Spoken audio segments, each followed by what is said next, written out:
Hello everyone, I Khadgaraj welcome you all in my YouTube channel. In this video, I am going to discuss about the career opportunity after B.Pharm. B.Pharm के बाद आपके पास क्या क्या opportunity होता है उसके बारे में थोड़ा डिस्कस करने जा रहा हूँ. I hope you like this video and it will be help for your future. तो फर्स्ट हम डिस्कस करते हैं गवर्नमेंट सेक्टर के. गवर्नमेंट सेक्टर में first one is the drug inspector. आपको फ्यूचर में ड्रग इंस्पेक्टर बनना है बिकॉज एवरी फार्मासिस्ट एवरी जो बी फार्म के बाद जो पर्सन है उसको एक ड्रीम होता है कि मैं एज अ रजिस्टर्ड फार्मासिस्ट और एज अ ड्रग इंस्पेक्टर काम करूं. तो उसके लिए क्या क्या क्वालिफिकेशंस जरूरी है, उसके पेमेंट कितने मिलता है और कैसे आप उसको अप्लाई करोगे, ये चीज़ हम आज के वीडियो में डिस्कस करने जा रहे हैं.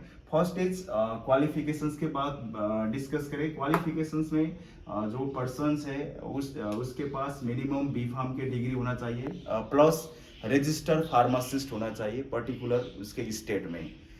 उसके बाद कमिंग टू दी एक्सपीरियंस के बात करें तो एक्सपीरियंस में उसके 18 मंथ एक्सपीरियंस होना चाहिए. किस चीज़ में? मैन्युफैक्चरिंग और testing of scheduled C drugs.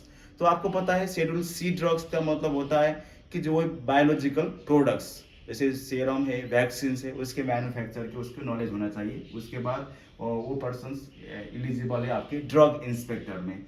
और इसके बाद डिस्कस करते हैं एग्जाम्स किस टाइप के क्वेश्चंस पूछ सकते हैं. तो it is divided into the two formats. First is 100 marks के एमसीक्यू होगा, 100 एमसीक्यू होगा और उसमें टोटल 200 मार्क्स के होगा और उसके ड्यूरेशन है दैट इज 2 आवर्स. और सेकेंड फॉर्मेट से इसका 50 एमसीक्यू है और इसमें 50 मार्क्स के रहेगा और टाइम है इसका 1 आवर. तो टोटल आपका कितने हो गए? 250 मार्क्स का होगा. That is the MCQ based test होगा. जब आप एमसीक्यू क्वालिफाई हो गए इससे उसके बाद आपका इंटरव्यू होगा सेकेंड राउंड में और इंटरव्यू आपका सही होगा तो आपको सिलेक्शन हो जाएगा as a drug inspector in the particular state. तो ये आपके जो ड्रग इंस्पेक्टर है that is conducted by the UPSC. UPSC conduct करता है आपका ड्रग इंस्पेक्टर. तो इसके पेमेंट की बात करें the salary of the drug inspector it is starting from the 50,000 to 70,000. इसके वेरिएबल है. आफ्टर दैट आपका एक्सपीरियंस के हिसाब say that will increase. Second job opportunity है आपके गवर्नमेंट सेक्टर में that is railway pharmacist. Railway pharmacist के लिए क्वालिफिकेशंस की बात करें तो फर्स्ट है आपका पर्सन्स के रजिस्टर्ड फार्मासिस्ट होना चाहिए और रजिस्टर्ड फार्मासिस्ट के बाद आपको रिक्वायरमेंट होता है एक certificate that is the physical fitness certificate जरूरी है. Then only you can eligible to apply the railway pharmacist. अब इसके लिए एग्जाम की बात करें, एग्जाम सिंपल सा है that is the MCQ base है. उसमें आपके 100 एमसीक्यू रहेंगे और उसको भी हमने डिवाइड कर दिया है दैट इज दी 70 क्वेश्चन है जो आपके सिलेबस से आते हैं जो आपने बी फार्म में पढ़े होंगे लाइक फार्माकोलॉजी, फार्मास्यूटिक्स, जूरिस्प्रूडेंस. उसके से आपका आएगा 70 क्वेश्चंस और 30 क्वेश्चंस रहेंगे आपका जनरल नॉलेज जो आपने 10th में पढ़े, 12th में पढ़े, उसके आएगा 30 क्वेश्चंस. तो टोटल 100 एमसीक्यूज होगा और आपके ड्यूरेशन रहेगा 1.5 आवर्स. आफ्टर दैट आपके इससे आप क्वालिफाई हो गए देन आपके नेक्स्ट स्टेज होगा that is the interview. After interview you can selected as a railway pharmacist. अब इसके हम पेमेंट की बात करें that is the salary of the railway pharmacist is around 29,000 per month. ये आपका रेलवे फार्मासिस्ट है. Third one is AIIMS pharmacist. AIIMS pharmacist के लिए भी आपकी क्वालिफिकेशंस की बात करें तो फर्स्ट आपका बी फार्म और डिप्लोमा कंप्लीट होना चाहिए. उसके बाद आपके रजिस्टर्ड फार्मासिस्ट होना चाहिए पर्टिकुलर स्टेट में. उसके बाद हम डिस्कस करते हैं एक्सपीरियंस के. उसको पर्सन्स को नॉलेज अबाउट द डिस्पेंसिंग और स्टोरेज ऑफ ड्रग्स के होना चाहिए और साथ में उसको मिनिमम 3 इयर्स के एक्सपीरियंस होना चाहिए इन डिस्पेंसिंग और स्टोरेज ऑफ ड्रग्स के regarding. After that if you are talking about the exam first is the written exam which consists of the two part that is the MCQ and skill test. MCQ में भी हमने 200 MCQ होगा उसमें आपको 200 marks का होगा और that duration is the 3 hours. और सेकेंड पार्ट है आपका स्किल टेस्ट परफॉर्मेंस. उसमें आपने जो प्रैक्टिकल वर्क किया है वो आपके सही है कि नहीं है, उसमें स्किल टेस्ट होगा. उसके बाद आएगा आपका इंटरव्यू सिलेक्शन, और उसके इंटरव्यू के थ्रू से आप सिलेक्शन हो जाते हैं। और इसके जो फॉर्म है that is the AIIMS official website में आपको मिल जाएगा for the AIIMS pharmacist. If you are talking about the salary is the starting salary is 30,000 per month. This is the AIIMS pharmacist.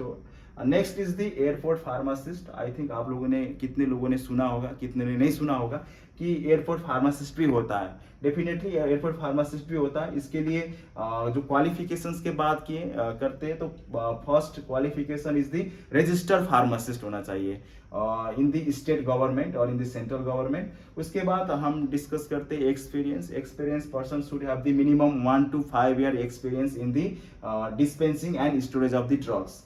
उसके बाद जो सिलेक्शन है इसमें जो एयरपोर्ट फार्मासिस्ट है वो इंटरव्यू बेस होगा, बेस्ड ऑन आपका सीवी के हिसाब से सीधा आपका इंटरव्यू होता है। इसमें कुछ रिटर्न टेस्ट नहीं होता है।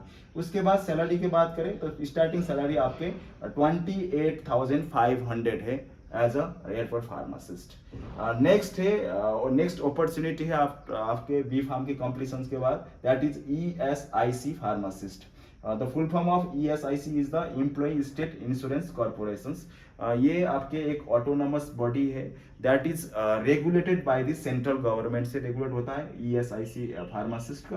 अब एलिजिबिलिटी की बात करें तो मिनिमम बी फार्म और आपके डी फार्मेसी चाहिए, प्लस आपके रजिस्टर्ड फार्मासिस्ट होना चाहिए। इसमें एज एक लिमिटेड है दैट इज द 32 ईयर्स होना चाहिए। और एग्जाम की बात करें that is the MCQ based होगा, दैट इज 100 MCQ होगा और 100 मार्क्स के। उसके बाद द पेमेंट और सैलरी की बात करें इन case of ESIC that is 29,200 to 40,000 होगा एज पर द 7 पे CPC। तो ये हो गया आपका ESIC। लास्ट है ये भी काफी लोग एक ड्रीम होता है कि ESI और SI फार्मासिस्ट में फॉर्म फिल करे और इसमें जॉब करे। तो इसके लिए क्या क्या क्वालिफिकेशन जरूरी है? फर्स्ट क्वालिफाइड की बात करते हैं क्वालिफिकेशन में, registered pharmacist should be there, register होना ही चाहिए आपको after completion of your B pharm और डिप्लोमा। देन आपके उसके बाद 2 पार्ट होते हैं that is the physical test and written test. और फिजिकल टेस्ट में भी हम इसको कैटेगराइज कर सकते हैं डिफरेंट पार्ट में, लाइक उसके हाइट क्या है और उसके chest, body weight and eye contact क्या है उसके, ये डिस्कस होता है। तो फर्स्ट है आपके हाइट की बात करते हैं, उसमें मेल एंड फीमेल में वेरिएबल है that height. In case of male it should be 170 centimetres होना चाहिए और फॉर दी ESI और SI pharmacist. In case of female that should be around 157 centimetres. उसके बाद नेक्स्ट आपकी फिजिकल एग्जामिनेशन है that is the chest in case of male that is unexpanded it's around 80 centimetres and expanded is the 90 centimetre. Next है आपके body weight as per दी BMI होना चाहिए। Suppose आपके height around 170 centimetre है तो आपके body weight minimum 75 to 80 kilo का होना चाहिए, ठीक है। लास्ट है आपका आई साइड कैसे होना चाहिए, दैट इज 6/6 और 6/9 ऑफ 2 आईज होना चाहिए, that is normal, this is without glass होना चाहिए, ठीक है। उसके बाद आपके कोई भी प्रॉब्लम नहीं होना चाहिए, जैसे नॉक नहीं होना चाहिए, फ्लैट फुट नहीं होना चाहिए, वेरिकोज वेन नहीं होना चाहिए, दैट मीन्स कोई मोटापा होता है वेन के आपके स्पेशली जो पैर और हाथ पार्ट में, तो इस टाइप के प्रॉब्लम नहीं होना चाहिए। उसके बाद हम डिस्कस करते हैं रनिंग भी एक इम्पोर्टेंस क्राइटेरिया है for the ESI and SI। इसके लिए रनिंग की बात करते हैं तो मेल के लिए 1 माइल इन 7.5 मिनट्स में उसको दौड़ना चाहिए और फीमेल में एट अराउंड 800 मीटर पर 6 मिनट्स। तो ये क्राइटेरिया है रनिंग के भी। और उसके बाद लॉन्ग जंप की बात करते हैं, it is variable in the male and female. In case of male it's 10 feet for the long jump and female it's around 6 feet। Then उसके बाद हम डिस्कस करते हैं रिटर्न टेस्ट। मानो आपके फिजिकल टेस्ट क्वालिफिकेशन हो गया, आप सही हो, देन नेक्स्ट आएगा आपका written test. Written test 100 marks का होगा और इसमें हमने it is divided into the 2 part that is the technical and GK। और टेक्निकल सेक्शन की बात करें तो 75 मार्क्स जो आपका टेक्निकल्स होगा it is based on the syllabus जो आपने बी फार्म में पढ़ा है वही चीज रहेगा। और उसके बाद सेकंड पॉइंट रहेगा GK that is general knowledge, उस जो आपने लाइक गवर्नमेंट का rule regulations, current prime minister कौन है, इस टाइप के क्वेश्चन आ सकता है इसमें GK में, ये 25 मार्क्स का होगा।